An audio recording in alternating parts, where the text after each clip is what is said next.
My parents come first, so make your mother go home.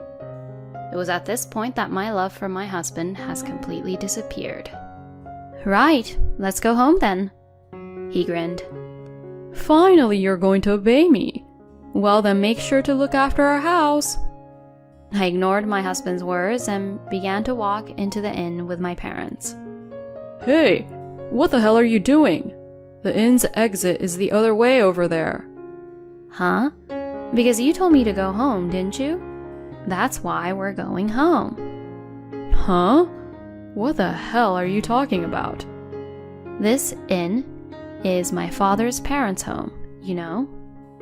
Excuse me? My name is Marla. I'm a 30-year-old office worker. I was raised by my father who works for the government and my mother a housewife.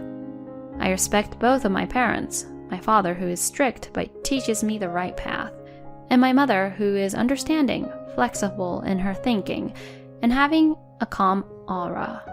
I have been working at the company for 8 years, which was where I began to work for night after I graduated college. After 8 years working as an adult in the society, as one would expect, one experiences many things. I married my husband Chris when I was 25 years old.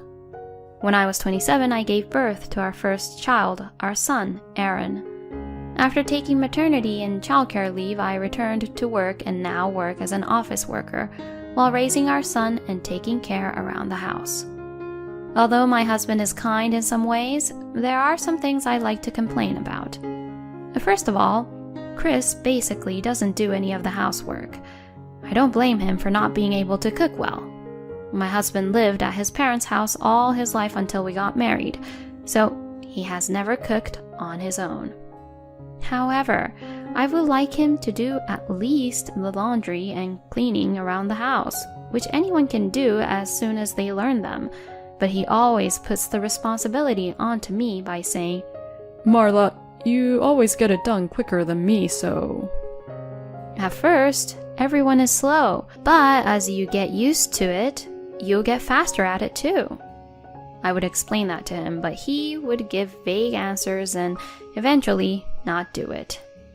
And around that time, I became pregnant and went back to my parents' home to give birth at a local clinic near my parents' house. I had hoped that while I was gone away, Chris would at least learn to do his own housework during that time.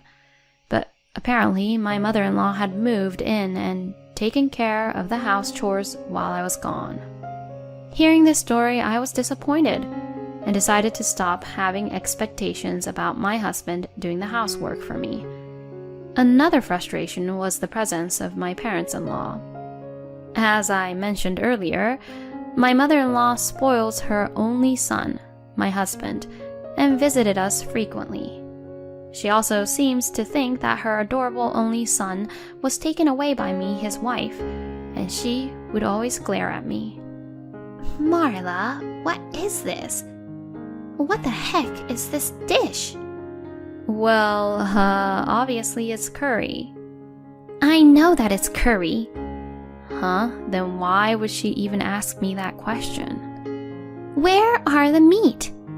Huh? The meat for the curry. You want Chris to eat a curry without any meat? Grill some meat right now. What? But you can't just grill any meat. Make sure you prepare it and grill good quality beef. That's what my mother-in-law would order me to do. We didn't have kids at the time, so the burden was a little less, but it was still difficult on me physically and mentally to hear my mother-in-law say such troublesome things to me, especially after work. Oh, it's curry with meat today. Please eat as much as you like, honey. I grilled lots of meat for you, Chris. Yay! This is the best. Thank you. But I was the one who cooked it, though. My mother-in-law was smiling and serving the food to my husband as if she took credit when I was the one who put all the time and effort into making it. When my husband once said, I'm glad I get to eat a lot of my mom's cooking even if we get married, I indeed snapped at him when it became just the two of us. Your mother says whatever she wants and just only orders me around, but she doesn't actually cook anything, you know? If you say something stupid like that again, I won't cook for you anymore. Okay, I'm sorry. For my husband, he seemed to think that I suddenly snapped at him and was quite surprised at that time. But on the contrary, it seemed to have a positive effect, and after that, when my mother-in-law served food in front of my husband, Chris would also ask, saying, Did Marla cook this? And every time I would reply, yes, I cooked it. Then my husband would say, Marla, your meals are delicious. I thought at the time that he was a person who could understand if I say it properly, but this in turn made my mother-in-law jealous. Marla, I'll cook today. What? Saying that, my mother-in-law bought a lot of ingredients. That's a lot. Are you okay? I'll make you realize that what Chris really likes is my cooking. Saying that, my mother-in-law began to cook. I made these meals today. Here, eat up. Oh, wow, it's steak. Mom, your steak is really delicious as always. My husband ate it happily.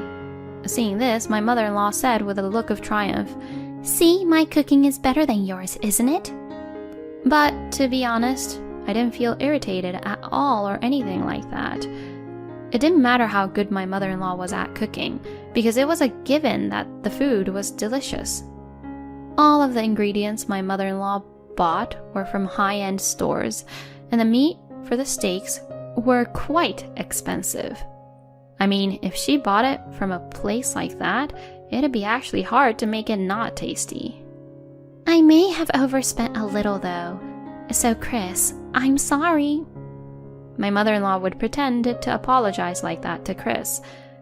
My husband, who does not do any housework and doesn't really care about food expenses, said, Oh, it's fine. Marla is managing the household budget. And told me to pay for what his mother bought today. I was astonished when I saw the receipt she gave me. It had cost $200 for just one meal. Not only was the meat expensive, but the caviar for garnish, the organic vegetables, the wine that cost a lot for cooking, and so on. The way she spent the money was just reckless. After that, I decided to try not to spoil my mother-in-law's mood and tried to be nice to her. Then my mother-in-law got into a good mood and stopped causing trouble. But it was still stressful for her to come over to our house so often. Later, after the birth of my son, not only my mother-in-law but also my father-in-law decided to come to visit us frequently too. This boy is going to be a big shot like me in the future. Let's buy him a lot of nice things while he's still young so he can prove his sense of style. My father-in-law would say things like that and buy expensive baby items on his own. When I say, I think something a little cheaper would be fine, he gets angry and won't listen, saying, What if that makes his taste worse? And wouldn't listen to me. I wanted to ask my husband for help, but he was too busy being with my mother-in-law to help me out. My husband, being the insensitive husband that he is, didn't really understand that I was in trouble. When my son was newborn, my father-in-law was still working, so he only came on weekends. But this year, my father-in-law is retiring. If that happens, my father-in-law will definitely come to see my son on weekdays as well. I shudder just thinking about it. Incidentally, this year is my mother's 60th birthday. I wanted to do something for her to thank her for raising me. I wanted to do whatever she wanted, so I went home for the first time in a while and asked my mother, Is there anything you want to do for your upcoming birthday? You don't have to worry about it. You're busy too, aren't you? No way. It's your 60th birthday, so let me celebrate it properly. That's right. Thanks to you, honey, I've always been able to live comfortably. Let me thank you properly at a time like this. My father said that, and my mother laughed in embarrassment. What are you doing, saying something like that out of the blue? What? I was just saying what I was thinking. Seeing my father, who was strict but unintentionally making those kind of comments, and my mother, who was embarrassed, I felt at ease. Oh yeah. Oh, I might have a place I want to go. My mother says so, and I leaned forward to ask, "Oh, where do you want to go?" To your father's hometown. Marla, you were born right after we got married, so we haven't really had a chance to sightsee around. I see. Father, your hometown is known to be a ski resort, right? Yeah, it is. I haven't been back there in a long time, and since it was my hometown, I didn't really go skiing that much. After coming to the city for college, I realized how precious my hometown was. Let's celebrate Mom's 60th birthday with a trip to the ski resort in Father's hometown then. Oh, that's right, Marla. I want the inn we're staying at to be here. Saying that, my mother showed me the screen of her smartphone. It showed the website of a certain inn. Oh, is this place? Yes, it is. You might be too small to remember. No, I remember. I was about 3 years old, right? What the heck? We're going on a trip, but you want to stay at the inn here? Yeah, you miss it too, don't you? Well, yeah, I guess so. I have a feeling they'll be so loud when we go there. Well, anyways, I'll make the reservations. At any rate, I'm glad we've come to an agreement about my mother's 60th birthday celebration. I'm going on a trip to a ski resort with my family for my mother's birthday in a month. I told my husband about my mother's 60th celebration.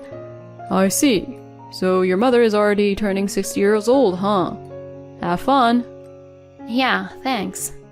My husband agreed without any objection at the time, but later on, he suddenly said something outrageous. For the ski resort trip to your mother's celebration, we're going to join you. What? What do you mean we? We, meaning my mom, my dad, and I, will join you all. You know what I mean, right? Now, wait a minute. Why are you deciding that on your own? It's my mom's 60th celebration, okay?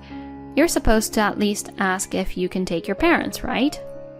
Even if you tell me that, both my parents are already in the mood for it.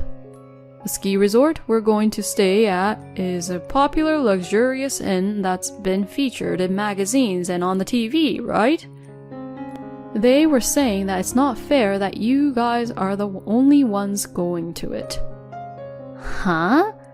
What do they even mean by that? It sounds like they don't even want to celebrate my mom's 60th birthday. It's just that they feel like they're missing out and are trying to force us to go with them too. That's not true. I'm sure they want to celebrate. No, I don't think so. Then if I tell you we're not going on this trip and we're only just having a celebration dinner, will your parents even come to that? And would you even come? Well, that's... My husband's stuttering attitude indicated the answer. See, you all just want to go because of that ski resort. Knowing that, I don't want to take you guys with us. How dare you treat my parents like that? I've been telling you for a while now that my mother is my priority this time. Your parents should learn to be a little more reserved. Excuse me? Are you trying to insult my parents? I'm just telling you the truth.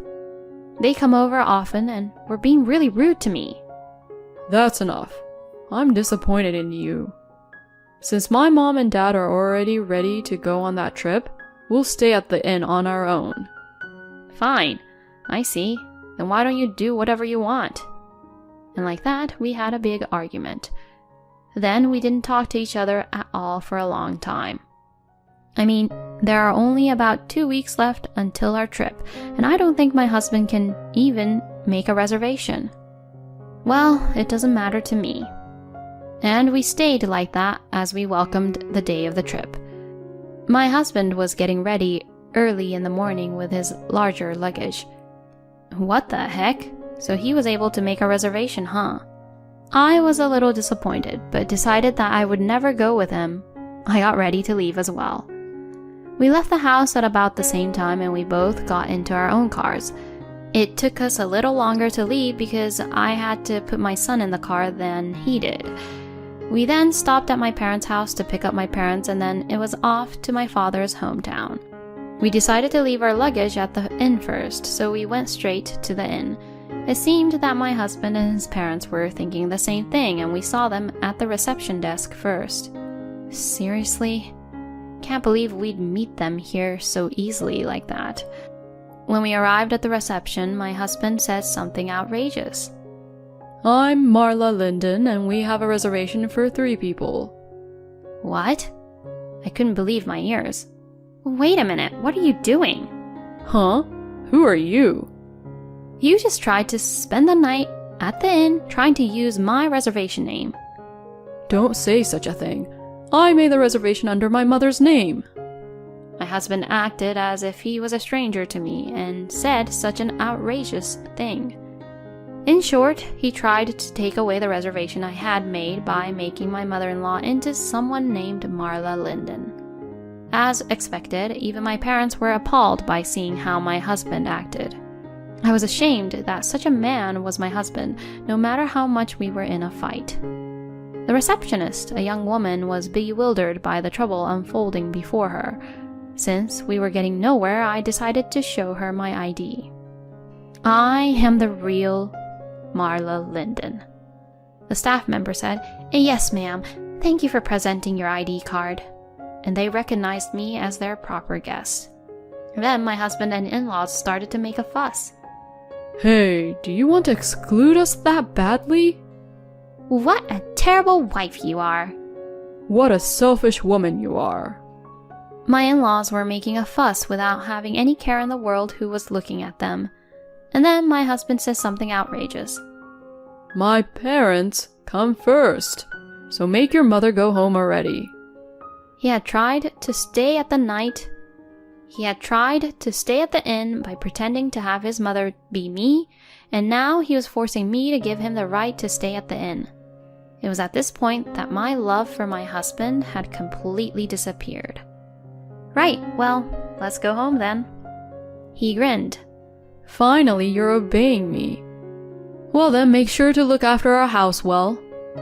I ignored my husband's words and walked into the inn with my parents. Hey, you! What are you doing? The inn's exit is the other way around. What? You told me to hand over our reservation to you, right? So, we're going home as you asked us to. Huh? What the hell are you talking about? This inn is my father's parents' house, you know. Excuse me? My husband and my in-laws were just speechless. You're kidding, right? This luxurious inn is your father's parents' house? Then a woman in her 60s came out from behind the reception desk. Oh, Henry, welcome. Have you come already? That woman is my father's sister. In other words, she's my Aunt Paula. Hey, Paula. It's been a long time. I just came to drop off our stuff for now. Oh, hello, Paula. It's been a while. Oh, Linda, it sure has been a while. Then, is that beautiful lady over there Marla? Auntie, it's been a while. You've become so pretty. My aunt was a very powerful person, the opposite of my quiet father. Come on, hurry up and carry the stuff now. Beth, please help them. Yes, ma'am. My aunt instructed the woman who was working at the reception desk. Then my aunt looked at my husband and his parents, who were standing there stunned, and called out to them. Oh, have you made any reservations, sir? May I ask your name? My husband and his parents, who had watched our exchanges, could no longer stay at the hotel using my name.